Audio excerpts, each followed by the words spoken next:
Quay Casino, nous sommes rendus vendredi le 10 avril. Écoutez, on est encore en plein dans la pandémie du virus du COVID-19. Donc, écoutez, encore un merci beaucoup à tous nos gens qui sont sur le plancher, qui travaillent sur les premières lignes, notre corps policier qui garde les barrages routiers en fonction, ces points de contrôle qui sont importants pour le va-et-vient dans notre communauté, nos personnels au niveau infirmier, nos gens au service public, donc tous les gens qui sont sur l'équipe de nos mesures d'urgence également, donc l'équipe d'urgence continue à suivre l'évolution de la situation, notamment en étant à l'écoute, en donnant suite aux directives gouvernementales. Donc, c'est sûr que la période de Pâques s'en vient, c'est la fin de semaine de Pâques qui s'en vient, donc on demande à notre population de quand même suivre les consignes qui ont été mises devant. Ça va demander un grand changement au niveau de nos habitudes annuelles lors de ce congé-là. Habituellement, on se rencontre en famille, on a des repas en famille. Cette année, on vous demande de changer tout ça. Écoutez, vous pouvez rejoindre vos membres de famille par téléphone, par FaceTime. Il y a des façons de rejoindre les gens maintenant qui sont plus disponibles. Mais encore une fois, on veut éviter les rassemblements. Donc, c'est sûr que il n'est pas recommandé d'avoir les soupers et les dîners de famille, les repas en famille cette année. Donc, également la visite également. Donc, c'est quelque chose qui demande beaucoup d'efforts. Je le comprends à toutes les familles.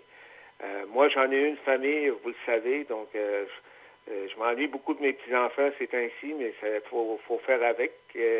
Mais on se parle sur FaceTime, on se rencontre à l'extérieur, on garde nos distances de 2 mètres. Donc, mais c'est difficile, mais il faut le faire. Il faut le faire pour protéger nos aînés, nos gens qui ont 70 ans et plus, ceux qui ont qui ont une santé, un profil de santé précaire, donc pour ceux qui ont des maladies telles que le diabète, celles qui ont des troubles respiratoires. Donc, encore une fois, on vous demande de respecter ces consignes-là pour cette fin de semaine qui est encore plus importante parce que c'est un événement important. Donc, écoutez, nous, on assure le maintien des services essentiels continu au niveau de l'organisation. Donc, tout ce qui a concernant le traitement des eaux, la voirie, les services de santé, la sécurité publique et d'autres. Donc, c'est tous des services qui sont encore en place, mais c'est sûr que le bureau, il est fermé. Il va être fermé jusqu'au 4 mai, comme je l'ai dit en début de semaine. Donc, pour nous autres, c'est quand même important. On garde notre réseau de communication efficace, puis on maintient ce réseau-là. Donc, on est avec le comité de liaison régionale qui a été mis en place par Mme Laforêt, le député. Et également, nos directeurs sont en lien aussi avec le CIUS pour garder les informations puis les démarches cohérentes avec ce que nous, on fait au niveau local. C'est sûr que nous avons pris des décisions aussi concernant une bonification au niveau de la sécurité du revenu. Donc, ça, je pense que les gens étaient bien contents parce que ça prend ça aussi dans cette période aussi qu'on vit. Donc, c'est sûr que les points de contrôle policiers pour limiter l'accès à la communauté sont encore en place, puis ils vont être en place jusqu'à nouvel ordre. Pour nous, c'est important de contrôler le va-et-vient. Heureusement, on n'a pas de cas du COVID-19 de reporter dans notre communauté, mais c'est sûr qu'on continue à mettre en place toutes nos mesures à titre préventif. Donc, pour nous, c'est vraiment important qu'on garde ces mesures-là en place. On demande la discipline de nos gens pour aussi maintenir les consignes qui sont mises d'avant concernant de rester à la maison, de garder des distances de 2 mètres entre les personnes, de ne pas avoir de rassemblement. Donc, pour nous, c'est vraiment des éléments importants qu'il ne faut pas changer. Donc, ça va demander un effort, mais soyez assurés que tous ces efforts-là, je pense qu'on va être capable de démontrer qu'on a été capable de rencontrer ce défi-là, de passer à travers de cette pandémie-là concernant le COVID-19 ensemble. Et c'est notre force, c'est vraiment de travailler ensemble.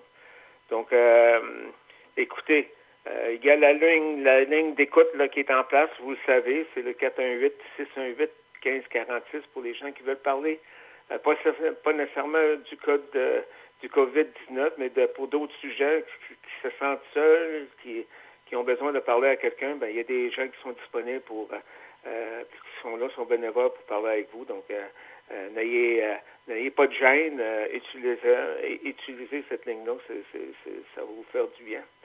Donc, c'est sûr que la lutte qu'on mène, pas juste nous, mais tous les gouvernements, tous les gens au niveau du Québec, du Canada, toutes les Premières Nations, c'est un combat de tous les jours et pour nous, c'est important qu'on prenne toutes les mesures nécessaires pour minimiser les impacts de cette pandémie dans notre communauté. Écoutez, encore une fois, je veux répéter, c'est important que je le répète, puis que vous le répétez, puis que vous écoutez un peu, puis que vous respectez ces règles qu'on demande sur l'isolement, de conserver une distance physique de 2 mètres, en lavant vos mains régulièrement et en demeurant à la maison. Pas de rassemblement encore, je vous le dis. C'est vraiment important. Donc, le mot d'ordre, c'est demeurer même, c'est de demeurer à la maison, rester chez vous et écoutez, malgré tout ça, je veux quand même souhaiter à tous les gens un joyeux Pâques pour la fin de semaine. Puis écoutez, on va réussir ensemble à passer à travers cette dimension-là. Merci. Alors voilà, c'était le chef de la communauté de Meshtoyatz, c'est Clifford Moore.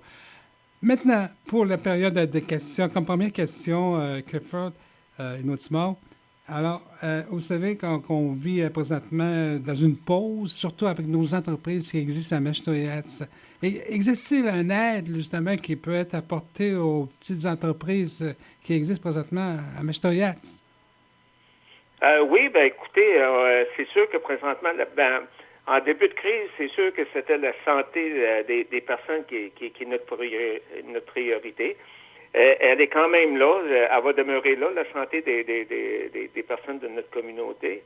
Mais on a des préoccupations, puis on entend très bien les actions qu'on a prises ont des impacts, surtout sur la fermeture des commerces là, au niveau de la communauté, puis aussi des points de contrôle au niveau des commerces. Là, présentement, il y a une cellule qui est mise en place pour travailler cette dimension-là. Il y a de la consultation qui se fait. On essaie de rencontrer nos gens. Je veux juste rassurer tout le monde qu'on a une équipe qui travaille sur cette dimension-là. Et dans les prochains jours, peut-être en début de la semaine prochaine, on espère d'être capable d'annoncer un plan d'intervention pour aider nos entrepreneurs et nos entreprises de la communauté. Oui. Est-ce qu'il y a un numéro de téléphone qu'on peut appeler dans Meshtoyatz? Mettons, si on a bien la difficulté là, à joindre... je pense que oui, vous pouvez toujours appeler au niveau de Pegorami Tekweken, au numéro du bureau. Il y a une liste de téléphones qui va être énumérée, puis aux côtés de l'économie, il y a un numéro que vous pouvez le joindre. Malheureusement, je ne l'ai pas devant moi. Là. Je suis à la maison, donc je ne l'ai pas devant moi, mais oui, il y a un numéro de téléphone qui existe. Bon. Alors, donc, quand on parle de l'équipe d'urgence, comment était formée cette équipe d'urgence? Elle est composée de quels membres? Qui? Ici, on a un plan d'urgence, de mesures d'urgence qui a été mis en place et qui a été accepté par le Conseil. Ça fait déjà plusieurs années. Il y a eu des mises à jour de ce plan d'urgence-là. Et quand il arrive quelque chose, soit une catastrophe catastrophes naturelles. On peut voir, là, quelques années, on avait peur au niveau de l'eau, au niveau du lac. Il y a un comité de surveillance qui est mis en place en premier temps. Et ce comité de surveillance-là est souvent composé de la direction générale et des directeurs des services au niveau de l'organisation et également des élus.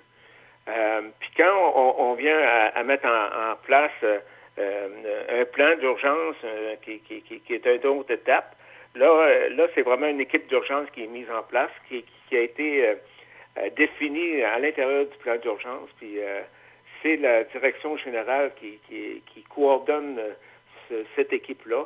Il y a des cellules de travail qui ont été mises en place. Il y a plusieurs cellules qui ont été mises en place. C'est sûr que ça touche la santé, ça touche l'économie, ça touche les services publics.